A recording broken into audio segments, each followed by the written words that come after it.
Okay, really quick before I start this video off, notice those shirts in the background. Stay tuned. In the next week or so, I'm going to be releasing a website and I'll have those shirts for sale. I got a crap ton of them, hats too. So be ready for that, okay? This video, I vent some frustrations, all right? Let me tell you something. I've been helping out one of my customers lately, and I've been going behind a couple other companies, and I am not a perfect service technician. I make mistakes too. And in fact, at some point in my career, I probably made the same mistakes that I find in this video, okay? The biggest thing that I want you guys to understand is I do appreciate the work that the customers give me, and I'm thankful for that, okay? This particular location is out of my service area. I have no interest in permanently servicing this location, okay? So as said in a couple of my most recent videos, people say, well, you got a new customer now. Actually, no, this isn't a location that I can service on the regular. Right now, with the virus thing going on, there's no traffic, but this location is so far from my shop that during rush hour traffic, it would potentially take me 3 hours to get to this location because of traffic. And that's not something practical for me because there's nothing worse than a 3-hour drive home at the end of the day. That's not my style of doing things, okay?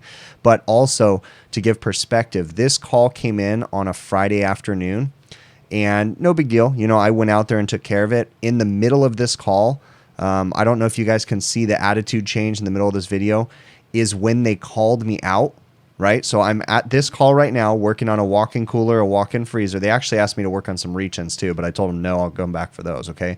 But in the middle of this call was when I got called to a walk-in freezer, which actually was the video that I released earlier, the last video that I released, the walk-in freezer that turned into a disaster, and you know, the fan motors and the icing up issue, okay? So I was genuinely frustrated. And then you guys will see the point in the video when I realized on the walk-in cooler in this video why it kept icing up. That's why I'm so frustrated, okay? I do appreciate the work, and I am thankful that I have the opportunity to be able to fix these kind of problems, and I wish I could service this location on the regular, but I can't, okay? So we're gonna get on with the video now, and you guys will see the whole story. The best bet is to unsweat that right there, but who's to say that that's not going to blow up when I unsweat it too, as far as the deteriorated copper. So this is one of those things you got to tread lightly. You can't just jump into this, or you might be, you know, opening Pandora's box, which I tend to like to do, or it seems like I like that, but I don't. This video is brought to you by Sporlan, quality, integrity, and tradition. Today we have a call on a walk-in cooler and a walk-in freezer not working. So we're gonna start with one of them. I'm just going over here to evaluate them right now. I believe these are both my pieces of equipment. We're gonna open these things up and get an idea. More than likely this is gonna be my walk-in freezer. More than likely this is gonna be my walk-in cooler. So we're gonna dive into it. Man, I just got dealt a bag of rocks. Okay, so walk up here. This is what I see. It looks like a fairly new compressor. It's got a new suction dryer, which indicates maybe a burnout. Walk over here. It looks like, again, brand new kind of looks like. Look at that. That's all oil. Yeah, covered in oil. Electrical looks really pretty. Again, I'm making an assumption that this is the walk-in cooler. I think I'm still right, but I'll figure that out more. But if this is the walk-in cooler, which I think it is, it's iced up down in the evaporator section. I'll take you and show you that in a few minutes. So I'm going to power this one down while I dive into the walk-in freezer, which I think is that one. So, and I'll do some more investigating to verify. Also, these things are beat down. This isn't a normal location of mine, guys. I'm helping someone out, doing a favor. I feel like I'm getting hosed, but it's all good. I'm thankful, right? Look at that condenser. I feel your pain, NorCal Dave. I don't do a lot of work by the coast very much. Nothing is getting eaten up by the coastal air.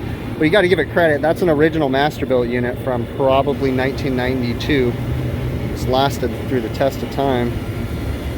Oh yeah, that is like pitted beyond belief. I'm surprised that a compressor was put into that thing. Almost seems like would have been better off just changing the condensing unit overnight instead of changing a compressor, if that's what it was. I have no idea. So, all right, we're gonna power down what I think to be the walk-in cooler, which I think is this one. Okay, that shut that down.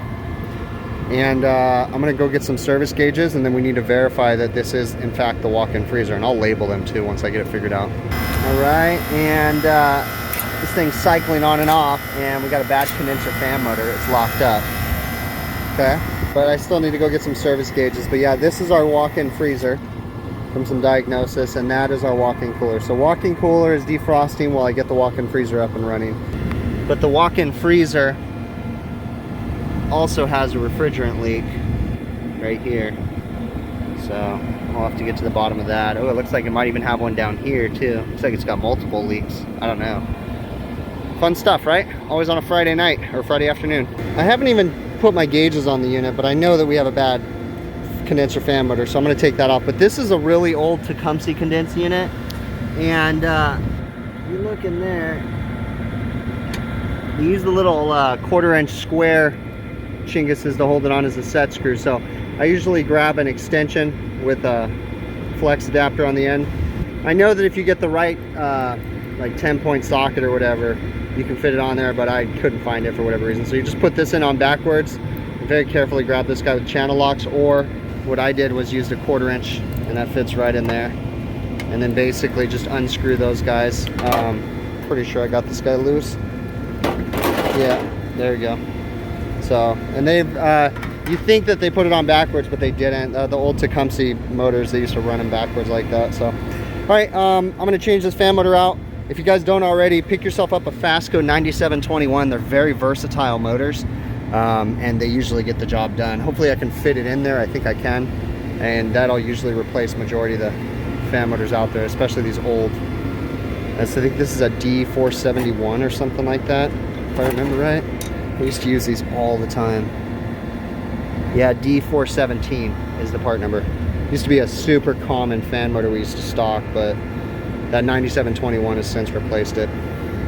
I'm getting ready to wire in this new motor, and I get down here, and this compressor was just changed. I have the manager trying to pull the invoice from the previous company. I don't know if I'll get it, but the fact that it has a suction line filter dryer makes me think that it was an acid burn or a burnout.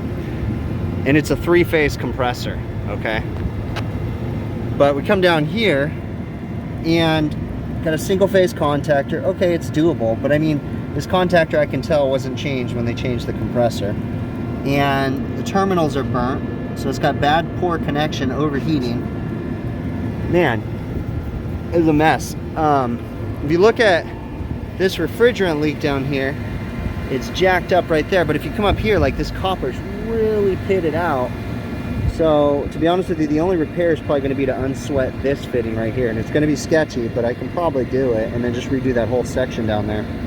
I mean, this equipment really needs to be changed, but you know, you can only do what the customer wants you to do.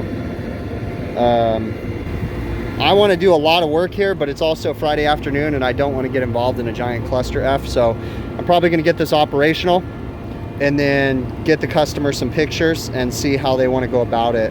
Ideally, they let me change the condensing unit and be done with it. I mean, even if they don't want to change all the equipment, if they just let me put a condensing unit up here, we can knock this out in no time and be in much better shape than what they are now. But the evaporator's equally as bad. It's 1993, 92-ish too. So yeah, all right, fun stuff. All right, so I got a condenser fan motor wired in. I got an amp clamp on there. We're gonna fire this guy up, see if it's going in the right direction. It is the correct direction. And what was it we were allowed to run? We're allowed to run 0.49 amps. Doesn't feel right though. We were good on the current draw, but it didn't feel like it was moving the right amount of air. So let me double check it's going in the right direction. Give it a second here.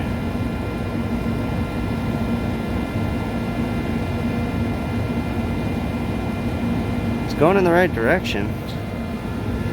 Just feels like it wasn't really moving air. Maybe I think I need to move that blade further this way. Get the correct air movement. All right, my unit is up and running. We're moving a good amount of air now. We're still under current draw. I think it's allowed to draw 0.49. We're at 0.47, 0.46. So we're within spec. Now I need to put some gauges on this guy, check out the refrigerant pressures, check out the sight glass, see if we're flashing. It looks like we are. I really want to clean this condenser, but I'm also afraid to, because it doesn't look like it's going to take too well to a cleaning. Yeah, look at that. Fins are just coming off as I clean it. That's no bueno. Just try to do my best down here. Clean it up here. Yeah, I can see through it, but man, that thing is a mess. All right, I'm gonna put some gauges on this. I'm gonna go ahead and close this up. Again, I want to change that contactor, but I really don't want to open Pandora's box here on a Friday afternoon. I'm in quite a ways away from my home, so in the South Bay. So yeah, anyways, I'm gonna put gauges on it. All right, so I'm bouncing between the equipment, but this is the walk-in cooler. I've got someone cleaning the evaporator right now and defrosting it. You can see we've already cleaned majority of it, and it's pretty plugged up. This is years of neglect. You know, people not maintaining it, not blaming it on the previous company. You can see it's nice and iced up too. But I'm also looking at some invoices from the previous company, and they just worked on this about 2 months ago, 3 months ago, and they were making expansion valve adjustments. Well, expansion valve adjustments are useless when your coil is plugged. So this just, you know, you don't start twisting and turning on shit when you don't know what you're doing. Okay, when I was taking the caps off and putting my gauges on there, this thing reeks of R502 and mineral oil. And I know it's hard for that to make sense, but 502 with mineral oil has a very distinct smell. You tend to learn it over the years. And this was originally a 502 system. And more than likely when they changed this compressor, I don't know if it was when they did that or later that they changed it to 404, because this is 404. I was able to get my hands on the invoice from the previous company. They changed it like 3 or 4 months ago. And yes, it was 404 that they put into it. Now my sight glass, you can see that when I zoom in, there's vapor in there. There's not very much liquid. Every once in a while you get a little bit of liquid, but it's just vapor trolling around. So we are going to top off the charge. We're going to put 404 in it and get them up and running. As far as that leak, I'm not going to fix it today. At least that's not the plans. Once I get it charged up, we're going to talk to the customer, because we got to see what it is. I mean, I like I said, I don't want to open Pandora's box, but the best bet, fixing that leak is not going to work because they already did a crappy job in the first place. Who knows though, it may be that the copper is really pitted because it looks like crap, or it also looks like there might be another leak down here on the discharge line. The best bet is to unsweat that right there, but who's to say that that's not going to blow up when I unsweat it too, as far as the deteriorated copper. So this is one of those things you got to tread lightly. You can't just jump into this, or you might be, you know, opening Pandora's box, which I tend to like to do, or it seems like I like that, but I don't. All right, it wasn't as bad as I thought. It's actually cleared up. It didn't take but less than a half a pound. So it does have a refrigerant leak because you see oil everywhere, but it's not leaking that bad, okay? So every once in a while you get a bubble. Like right now I'm getting a bubble through there, but we're also still pulling down, so I don't want to clear it too fast. So I literally put in a half a pound, but our head pressure is running pretty high. It's probably about 80 degrees outside, 78, something like that. And yeah, we're running pretty high on the head pressure, but that's also to be expected because of the shape of the condenser. With it deteriorated like this, it's not able to reject the heat as good. You know, so the air passes across, and the fins would help that air to cool the refrigerant lines. And you know, obviously then you reject the heat out of the condenser, and that's not happening because we don't have good contact between the fins and the copper, essentially, okay? So even down here where the copper is deteriorating, up here where it looks like it's not, it's actually not performing properly either, because it doesn't have a good bond with the copper anymore because it's so deteriorated. So yeah, this thing is in bad need of replacement, very much. So as part of everything that I'm doing today, I'm going to take down all the specs, the inside dimensions of the walk-in freezer, the voltages and everything, so that way they can make a decision on replacing the equipment eventually. All right, well, it's not going to get too much better than that, but you see how it moves? See how the lines, like, so it's no longer doing proper heat transfer anymore. Like, it doesn't make contact with that stuff, so you can't keep prolonging this stuff. The customer's gonna have to replace this. There's no choice about it. But we've got it defrosted for now, so. These fucking dumbasses put all the wrong, like, I didn't realize that when we started this. All of these guys are going in the wrong direction. Flip that switch for me real quick. Check this out. Just bump it, on off. Every one of these is going in the wrong direction. And we didn't move the blades at all. All we did was pull the whole motor assemblies off. Cheese and rice, man. And then, look at this. We're trying to put this one up and the whole bottom falls out of the motor. Good grief. What a day. Okay, and to make matters even worse, the more I look at it, they just got the blades on backwards. Every motor. Look at, this is the blade. If it spins this way, it's a reverse airflow. It sucks the air up, blows it out the coil. No wonder this damn thing is iced up. These idiots put the blades on backwards. Look at. So it's spinning that direction, and if I put that on, it scoops the air and blows it up. I don't charge enough money for this shit. Okay, we got the blades reversed. I want to change the blades because they're all in horrible shape and there's cracks. But again, I'm only giving them so much of my time today, so they're only going to get so much. But see, now it's going the right direction. And you could tell it's been going the wrong direction for a very long time because look at the outside of the blade. It shouldn't be dirty, and they're filthy. So these things have been running in the wrong direction for more than months.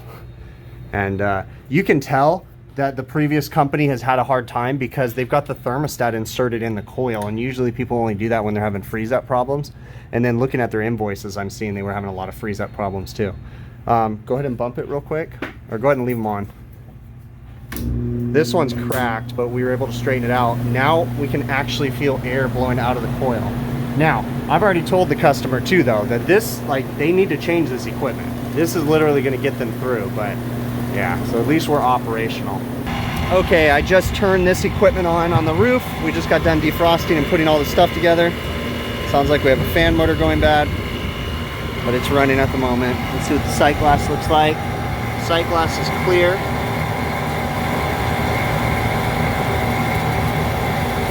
Hard to see, but it's clear.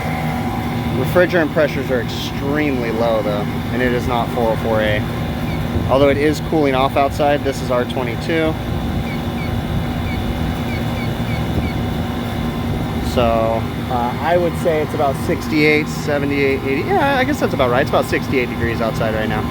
So yeah, I'd expect this to have a 30-degree condensing temp over ambient with a clear sight glass. Yeah, so we're probably okay on our pressures. I wouldn't be the least bit surprised if we have a weak valve on the compressor. So we're gonna check the compressor valve. Now, I'm gonna say this right now. A lot of people give me flack because, you know, Copeland doesn't recommend checking valves by doing pump down tests on the suction, but you know, you should be using the Copeland mobile app, but you know, sometimes you just got to do what you got to do. And I'm not running this thing into a deep vacuum. So essentially I'm going to front seat the suction valve. We're going to watch it pull down into a vacuum.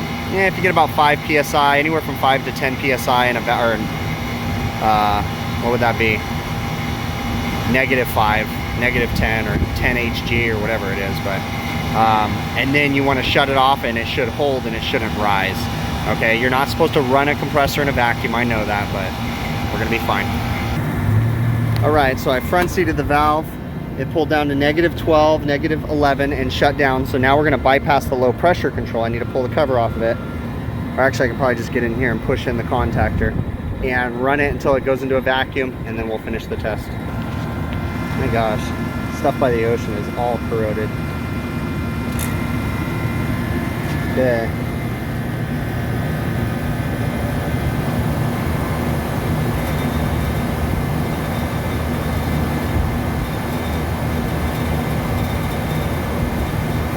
It's pulling down pretty quick, so I'll give it that much.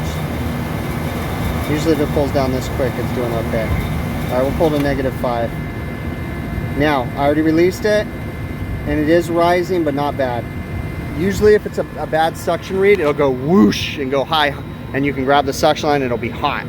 That's a bad suction read, but now this one's fine. So the compressor valves are okay. Now you should still do a performance analysis on Copeland mobile app and check it that way, but for today this compressor's doing half-ass okay.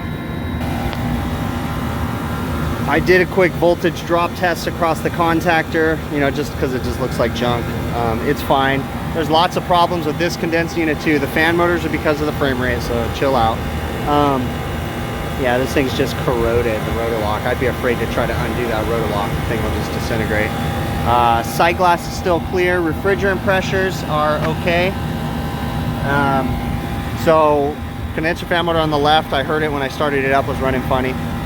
Yeah, this thing's not doing great. I'm going to show you guys something real quick. Let me step away from this. All right, what I have here is a what looks to be a damn near brand new Linux package unit, installed by my competitor. Whatever, it is what it is. I'm not going to reveal their name. We have 208 volt power coming into the building. None of the transformers are tapped. They're all tapped for 240 volt. Smoke detectors aren't installed correctly. I'm going to pan over to the other side. This is the return air section. I just did a video about this where they installed units at one of my normal stores. Look at the dust caps. These smoke detectors aren't doing anything because the dust caps are there. They left the magnet here, but they didn't remove the dust cap, so there's no air being forced through the duct detectors. This is the kind of stuff that I have to deal with, you know, and it makes it hard. It sucks too, because I want to raise my prices, but the downside is that this company's charging almost $10 an hour less than me. So it makes it hard. Same thing, here's my supply air. Dust caps are still on, smoke detectors aren't even doing anything. I just hate this stuff, man.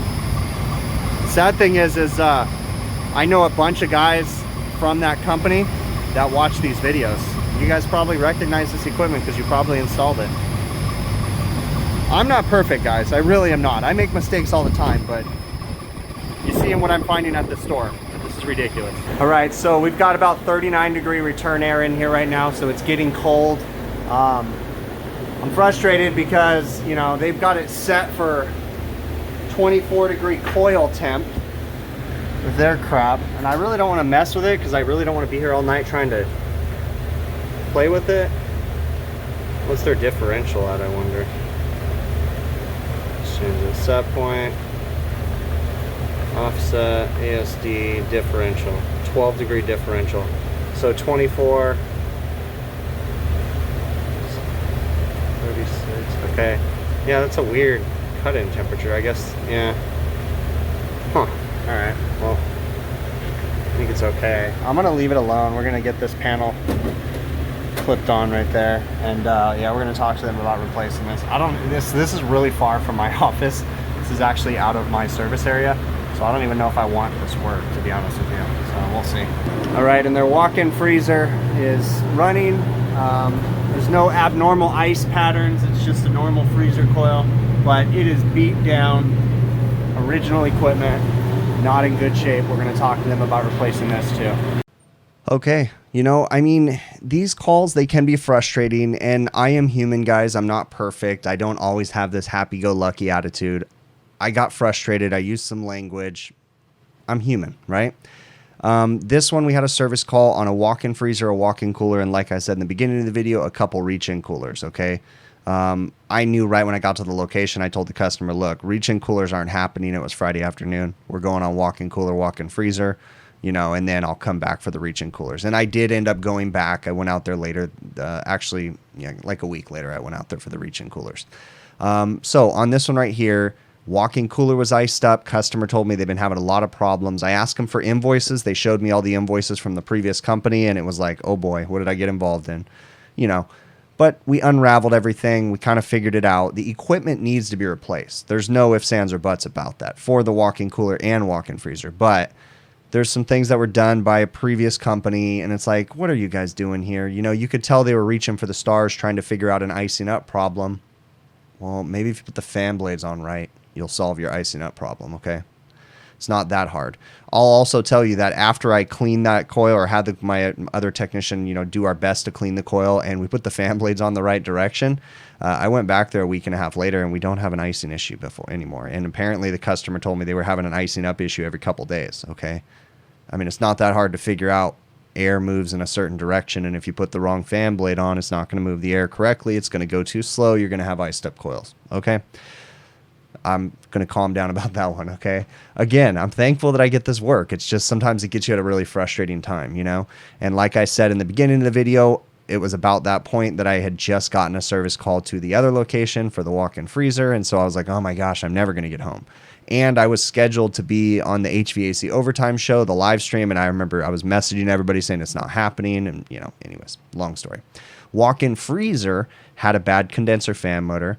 I was a little bit skeptical because, you know, it was a brand new compressor. Started reading invoices, saw a refrigerant leak on the connection point where they brazed in the compressor to the discharge line. I'll give them credit. That would have been a really crappy joint to braze in, but I think that had I would myself had a compressor go bad, I would not have given the customer the option to put in a compressor, and I would have just said, you need a condensing unit. There's a time and place when, as a technician, you need to make an executive decision. Yes, of course, you get your boss involved in it or your supervisor, whatever. But in this situation, even if it was a Friday night, it would be much easier to put a condensing unit in that. Like, really, it would have been so much faster to put a condensing unit in versus putting in a compressor. Because you put in a compressor, you've got to take it all out. You've got to put the new one in, potentially repipe it. You've got to deal with that kind of stuff. A condensing unit, you're going to, you know, 2 braze joints and a dryer. Done. You know? Then you eliminate the potential of anything else going on, the condenser being deteriorated, that kind of stuff. Okay, I realize I wasn't there, and maybe the other company tried to put a condensing unit and maybe they couldn't get one. I don't know. You know, I really can't say that they're wrong for putting in a compressor. Inevitably, they got the customer going and, you know, the box worked. So I guess they did a service for them. It's just, you know, in hindsight, it's easier for me to look at it and say I would have done it differently. But who's to say? I wasn't there the day that they put it in. I don't know the circumstances, okay? But in this situation, after this call, I am talking to the customer and I am highly recommending that they have both walk-in cooler and walk-in freezer equipment replaced. I gave them pictures and all kinds of information, and I had mentioned a couple times in this that this location is so far from my shop that I don't think I want to do the work. It makes it very difficult because in rush hour traffic, I've got to, you know, if we're going to be there for a crane lift or whatever early in the morning, it just makes it really difficult. It makes it kind of, you know, a pain in the butt. So we'll see though, you know, I mean, if traffic doesn't pick up too much, maybe I will do it. I don't mind helping them out right now, especially with this whole virus thing because we're slow anyways. So I'll kind of take any work I can get. But when I go behind other companies, it's hard for me to send out my service technicians because I never know what they're going to run into. And it may be more difficult for one of my guys to unravel, you know, another company's disaster and try to solve problems. So I tend to try to take those calls myself because I've seen a lot of funky things, you know, and I've made a lot of mistakes myself. And, you know, I try to take those because I know they're going to be difficult, you know, and nothing against my guys or anything like that. I mean, it's just, you know, they don't necessarily have the experience that I have, or made the same, you know, the mistakes that I have made. And I've learned from a lot of my mistakes. Okay. So anyways, hey, I really, really appreciate you guys taking the time to watch these videos, especially you guys that make it to the end. You know, it's really cool when you guys shout out and say, hey, you know, I acknowledge the fact that you made it to the end. I do, just so that you guys know, it's been getting a little bit more difficult. I do read all the comments, or at least I make a really good effort to it. And I try to acknowledge them by giving them a thumbs up and a heart. I don't get to answer them all anymore because there's so many coming in, but I try my best, guys, okay? So remember, I do live streams on Monday evening, 5 p.m. Pacific. Really appreciate you guys' support. And remember, if you guys are considering any tool purchases, please help to support the channel. If you choose to go through TrueTechTools.com, which is an online website that does really good for HVACR tools, please consider using my offer code BIGPICTURE, one word. You'll save 8% off of your order, and I get a small commission on it, and it helps to support the channel. So if you guys find that True Tech Tools has good tools and you like their pricing, please consider using my offer code, help the channel out, okay? Other than that, we will catch you guys on the next one.